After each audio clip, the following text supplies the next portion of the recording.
안녕하십니까, 강영천입니다. 다이빙을 자꾸 하다 보니까 즐거움도 크지만 또 이런 슬픈 소식도 한 번씩 접하게 됩니다. 아주 어린애가 잔압 확인을 제대로 하지 못해가지고 사고로 이어진 경우가 있네요. 저도 사실 몇 번 유튜브에서 말씀드렸지만 수중에서 공기 고갈된 적이 있었습니다. 한번 간단하게 소개시켜 드리겠습니다. 그리고 이번 사건 이야기하고요. 우리가 잔압을 확인하지 않는 이 행위 자체, 어째서 이런 일들이 자꾸 발생할죠? 그 다음에 공기 고갈이 됐을 때 수중에서 내가 어떤 대처를 할 수 있을까요? 그런 이야기. 그래서 우리가 가급적이면 예방할 수 있는 방법과 그 다른 교훈까지를 한번 정리를 해봤습니다. 이 바보 같은 놈은 저보고 이야기합니다. 지금 여러분 보시고 있는 이 사진이 그 아닐라오라고 하는 곳의 아주 대표적인 다이빙 포인트인 성당 바위, 영어로 읽자면 Cathedral Rocks입니다.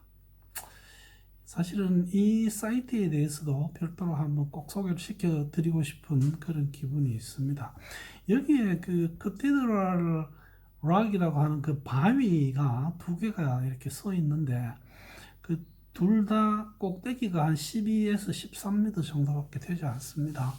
그러나 바닥이 뭐 28m 또 쉽게 한 30m까지 내려갈 수 있고 이래서 레크레이션 다이빙 하기에는 아주 안성맞춤이고, 그 다음에 아닐라오라고 하는 지역 전체에서 다이버들에게 물고기 밥을 줄 수 있게 허용한 딱 두 군데 중에 하나입니다. 지금은 다른 한 군데는 다이버들이 거의 가지 않습니다. 아직도 이 커시드럴에 가면 밑에 보는 그림처럼 그냥 다이버 주위에 물고기들이 모여듭니다. 내가 먹이를 가지고 가든 안 가든, 근데 들어가 보면 금방 얘들이 눈치채고 우리가 먹이를 안 갖고 왔으면 각자 자기 알아서 갈 길을 갑니다. 그러나 한번 풀어놓으면 정신없이 물고기들이 모여듭니다.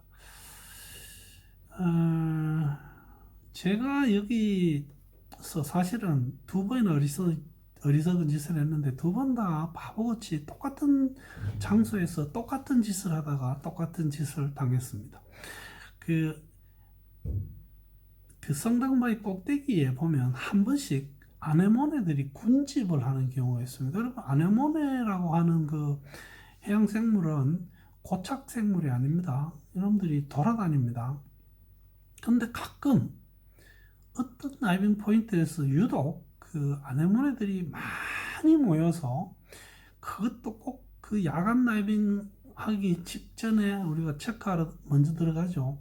그때 들어가보면 뭐 그 바위 끝부분이 전부 아네모네를 덮여 있습니다. 그때 이거에 제가 혹해가지고 사진을 좀 찍겠다고 덤벼들다가 제가 20바를 확인했습니다. 그래서 이제는 바로 수면으로 올라가면 뭐 살겠다 이렇게 생각하고 올라가야 되는데 거기서 몇 카트를 더 찍었습니다. 훅 들으시는데 뻑 하는 느낌이 왔습니다.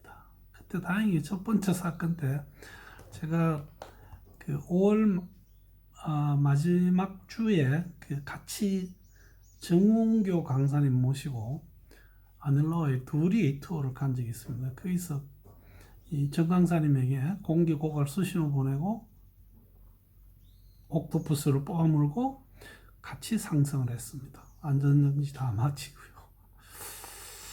수면에 올라와서 제가 보빙 방법으로 공기를 부력 조절기에 넣었던 그 보빙했던 그 행위가 지금도 기억납니다. 제가 이 바보인 이유는 이 똑같은 장소에서 두 번째 이래가지고, 두 번째는 다행히 최효숙 트레이너가 또 곁에 계셔줘서 저는 살아났습니다. 이 아닐라오 그림을 잠깐 보여드리겠습니다. 이게 바로 그 2025년 5월 말에 성당바위에서 본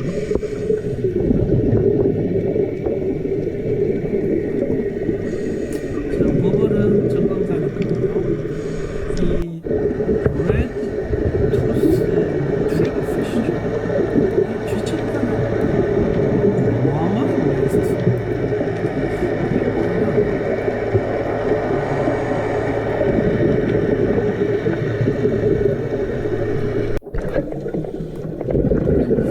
이런 경우가 있었습니다.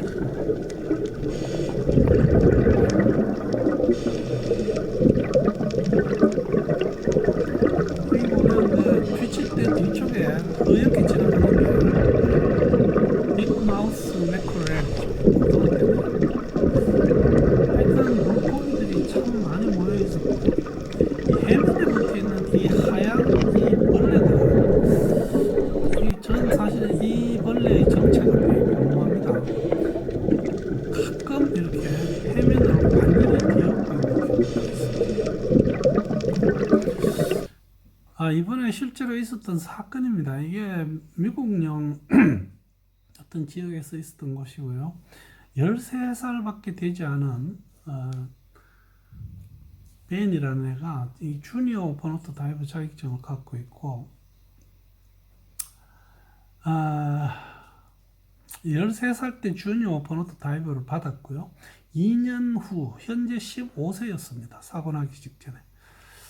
그래서 한 2년 동안 다이빙 휴식을 했기 때문에 부모님들이 중학교 졸업한다고 그 기념 투어로 리버보드를 태워줬습니다. 같이 탔었죠. 또 그 오랫동안 다이빙을 안 했으니까요. 거기 가기 위해서 그 가까이 있는 호수에서 다이빙을 약 20회 정도 쭉 하고 한 달 만에 배에 탔습니다. 첫날 기록에 따르면 6회의 다이빙을 했다고 합니다. 이게 저희들이 리버보드를 타도 저는 5회까지 제공하는 걸 봤습니다. 그 어그레서 배가 예를 들어서 6일간 다이빙하면 그 중에 한 이틀 정도는 5회 다이빙까지는 허용합니다. 근데 어떻게 해서 6회까지 하게 되는지 모르겠고, 그리고는 그 다음날 두 번째 다이빙에 그 지역에서는 이 다이버들이 이 작살을 쓸 수 있나 봅니다. 그래서 이 애에게 작살총을 줬습니다. 그리고는 누구와 버디를 했는가 하면 10대인데 갓 오픈워터 다이버 자격을 받은 이름이 리입니다. 또 리로는 강사 없이 버디와 다이빙하는 것도 처음이었다고 합니다. 28m에서 리가 보니까 자기한테 한 70방 남았습니다. 그래서 배운 대로 상승을 하려고 하는데 벤이 갑자기 다가와서 공기 공유 수신호를 하더니 리가 옥토퍼스로 물리고 상승을 시작했습니다. 그런데 간혹 옥토퍼스가 작동을 잘 안 하는 경우가 있을 수 있습니다. 특히 이 뭐 리버든지 아니면 리조트 같은 데서 렌탈을 잘 관리를 하지 않으면 렌탈 기어에 특히 이 옥토퍼스는 잘 쓰지 않죠. 그러다 보면 거기에 문제가 발생하는 경우들이 있습니다. 어쨌든 21m 수심에서 벤이 자기가 입에 물고 있던 리의 옥토퍼스를 뱉어버리고는 리의 주 2단계를 달라고 빼앗아 물었습니다.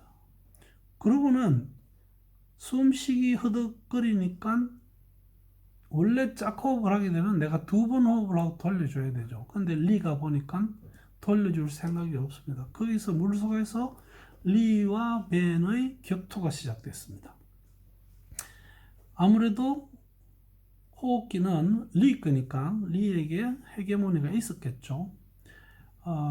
벤을 밀어냈더니 벤이 무기력하게 떨어지면서 물 밑으로 하강 떨어져 내려가기 시작했습니다. 리도 급상승했지만 마지막 부분에 에어가 없어서 약간 숨참기 상승한 그것 때문에 나와서 병원으로 후송이 됐습니다. 배는 결국은 29m 수심에 가라앉아서 있는 것을 다이브 마스터가 찾아와서 배 위에 올리고 CPR을 시행했지만 결국은 사망했습니다. 이거 지금 15살짜리 애입니다. 자, 공기가 고갈됐을 때 우리가 할 수 있는 게 사실 여러 가지 있지만 그중에 이제 상황에 따라 맞춰서 하면 됩니다만은 같은 수심에서 비슷한 경우를 당했다면 가장 안전한 것은 긴급 수영 상승입니다. 내가 내 폐에 남아있는 공기를 내뿜으면서 하고 소리를 내죠. 그러면서 수면을 향하여 수영해서 올라가는 겁니다. 만약에 수면까지 아직 멀었는데 나는 더 이상 내 폐 속에는 물이 들어있지 않습니다. 물 한 모금 두 모금 마시면서라도 부력으로 상승을 하겠죠. 웨이트를 풀고. 근데 요즘 장비에는 웨이트 벨트가 필요 없이 주머니를 사용하는 게 너무 많습니다. 여러분 초보 때는 이거 절대로 쓰시면 안 됩니다. 아니면 장비 전체를 벗어서 내가 내 맨몸으로 올라올 수 있는 걸 연습해야 됩니다. 어쨌든 그 다음에 우리가 그 짝호흡 하는 게 있죠. 짝호흡은 사실은 이 하나의 어떤 주제로서 따로 한번 다뤄야 됩니다. 왜 이 중요한 스킬을 교육에서 빼버린 건지. 물론 옥토퍼스가 필수 장비가 됐는데 필수 장비가 되었다고 해서 모든 장비에 옥토퍼스가 붙어 있는 것은 아닙니다. 여러분들이 교육받고 여러분들이 강사를 통해서 좋은 장비를 구입할 때는 반드시 옥토퍼스를 붙여서 같이 줍니다. 그러나 누군가 공궁에 처해졌을 때 내 입에 물려있는 주호흡기를 그 다이버에게 주고 그 옥토퍼스를 내가 봅니다. 그렇게 따지면 옥토퍼스도 내가 쓰는 장비이고 좋은 품질의 옥토퍼스를 목에 걸고 있어야 됩니다. 만약에 그나마 안 되면 여러분들 BC 안에 공기가 들어 있습니다. 입에 물고 디플레이트 버튼을 누르면서 빨아당기면 공기가 싹 나옵니다. 그 상태에서 그 빨아당긴 공기로 수면을 향하여 올라가다가 경우에 따라서는 빨아당긴 공기를 다시 BC에 불어넣고 또 한 번 더 빨아당길 수 있습니다. 그걸로 사실은 BC 안에 있는 공기를 쓸 수는 있는데 이 스킬은 너무 어렵고 좀 복잡하기 때문에 사실 이 오픈워터 다이브 과정 뿐만 아니라 모든 다이빙 교육 과정에서 이게 포함되어 있지 않습니다. 그리고는 웨이트를 풀고 일단 수면으로 올라가는 게 부력 상승인데요. 이거는 난 수면에 올라가서 누가 내 좀 찾아도 이런 뜻밖에 되지 않습니다. 여러분 공기 고갈되는 것은 다이빙 할 때 절대로 겪어서도 안 되고 여러분들이 그 상태를 연출해서도 안 됩니다. 자, 이 사건은 우리가 어린애고 어른이고 다 그렇다 치고요.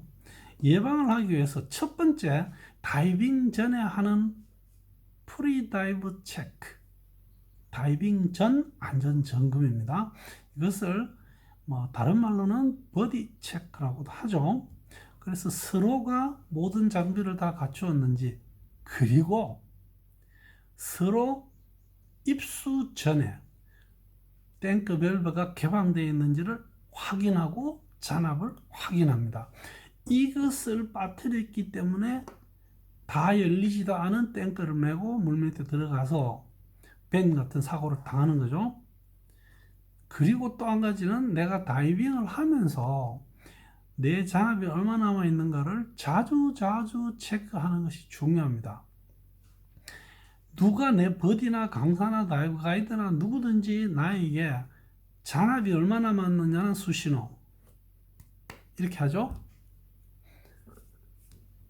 절대로 기분 나쁘게 생각하지 마시고 반드시 확인하고 반드시 물은 사람에게 확인을 해줄 필요가 있습니다.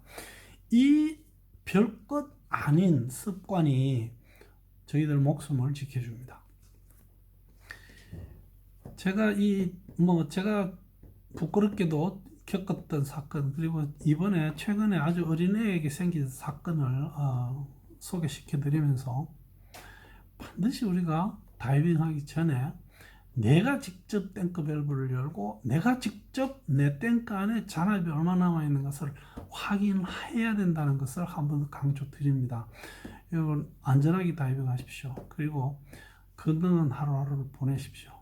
사족입니다만 제가 5월 말에 한 일주일 살짝 넘게 그 정강사님하고 다이빙 갔다 와서 한 이틀 있다가 앓은 몸살을 오늘까지 제가 만 2주째 앓고 있습니다. 지금 워낙 좋아졌기 때문에 이제 이렇게 녹화를 새로 할 수 있게 되었습니다. 건강하셔야지 오래오래 다이빙할 수 있습니다. 시청해 주셔서 대단히 감사합니다.